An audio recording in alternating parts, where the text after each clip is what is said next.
Assalamualaikum warahmatullahi wabarakatuh. Di sini kami dari kelompok 10 akan mempresentasikan materi tentang fikih dan zakat yang beranggotakan dengan saya Debi Nafrizaldi NIM 1804383, Cindy Anggraini NIM 1804381, dan Wahyu Septian R NIM 180436162. Materi pertama akan dibacakan oleh Cindy. Kepada Cindy saya persilakan. Saya akan menjelaskan materi pertama, yaitu pengertian zakat. Zakat berasal dari bahasa Arab, yaitu zakah, yang berarti bersih, suci, subur, berkat, dan berkembang. Menurut istilah, zakat adalah jumlah harta yang wajib dikeluarkan oleh umat muslim dan diberikan kepada golongan yang berhak menerimanya sesuai dengan syarat yang telah ditetapkan. Sumber hukum. Rukun Islam ada 5. Zakat merupakan rukun Islam yang ketiga dan menjadi salah satu unsur pokok bagi tegaknya syariat Islam. Oleh sebab itu, hukum zakat adalah fardu ain atas tiap-tiap orang yang cukup syarat-syaratnya fardu ain, berarti wajib dikerjakan oleh setiap orang mukallaf sendiri. Zakat mulai disyariatkan pada tahun kedua Hijriah. Zakat merupakan ibadah selain sholat, puasa, dan haji. Jenis-jenis zakat. Zakat fitrah. Zakat fitrah adalah zakat yang wajib dikeluarkan muslim menjelang Idul Fitri pada bulan suci Ramadan. Besar zakat ini setara dengan 2,5 kg atau 3,5 liter beras atau makanan pokok per jiwa. Selain untuk dirinya sendiri, seseorang juga wajib membayarkan zakat fitrah untuk semua orang yang berada dalam tanggungannya, termasuk anak-anak maupun orang tua. Zakat mal atau zakat harta. Zakat yang dikeluarkan seorang muslim yang mencakup hasil perniagaan, pertanian, pertambangan, hasil laut, hasil ternak, hasil temuan emas, dan perak. Zakat mal dapat dihitung dengan rumus 2,5% dikali jumlah harta yang tersimpan selama 1 tahun. Objek harta zakat. Pada masa Rasulullah, kelompok harta yang ditetapkan menjadi objek zakat adalah: yang pertama, zakat emas dan perak. Di zaman Rasul, uang terbuat dari emas dan perak. Yang kedua yaitu tumbuh-tumbuhan tertentu seperti gandum, jelai, kurma, dan anggur. Yang ketiga, hewan ternak tertentu seperti domba atau biri-biri, sapi, atau unta. Yang keempat, harta perdagangan atau tijarah. Yang kelima, harta kekayaan yang ditemukan dalam perut bumi atau rikas. Sedangkan menurut Gardawi, objek harta zakat adalah: yang pertama, zakat emas dan perak. Yang kedua, tumbuh-tumbuhan tertentu seperti gandum, jelai, kurma, dan anggur. Yang ketiga, hewan ternak tertentu seperti domba atau biri-biri, sapi, atau kurma.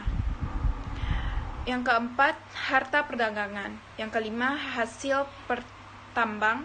Yang keenam, harta karun. Yang ketujuh, zakat profesi. Yang kedelapan, saham.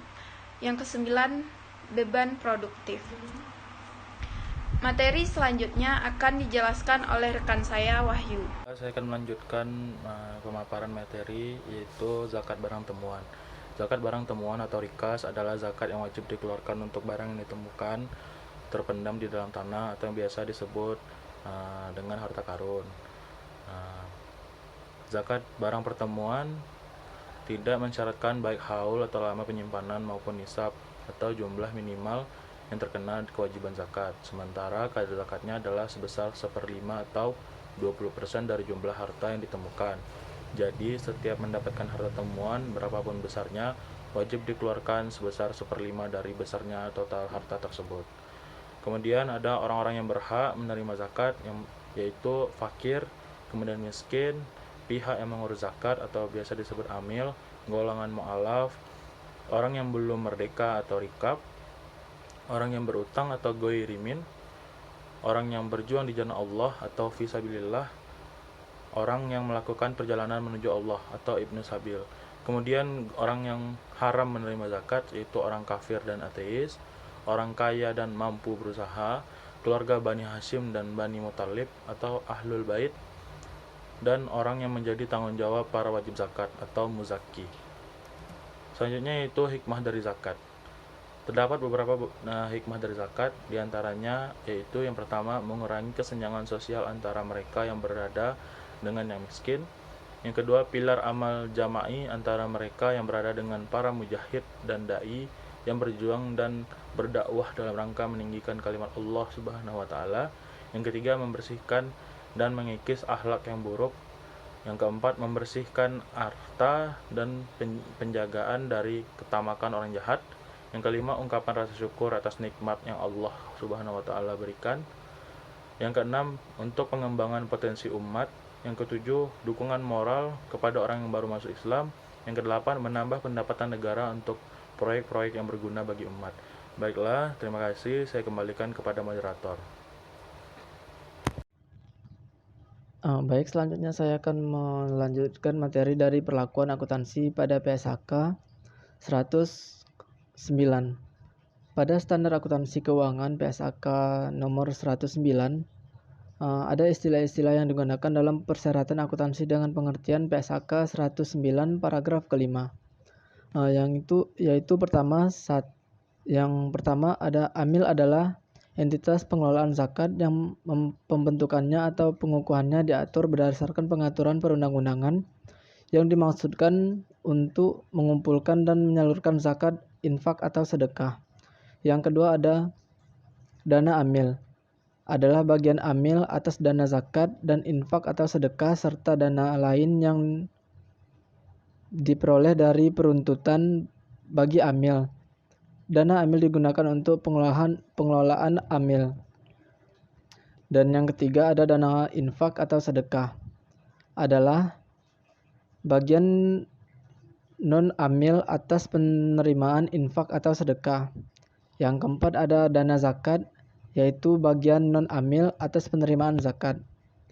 Yang kelima ada infak sedekah, adalah harta yang diberikan secara sukarela oleh pemiliknya, baik yang peruntukannya dibatasi maupun tidak dibatasi.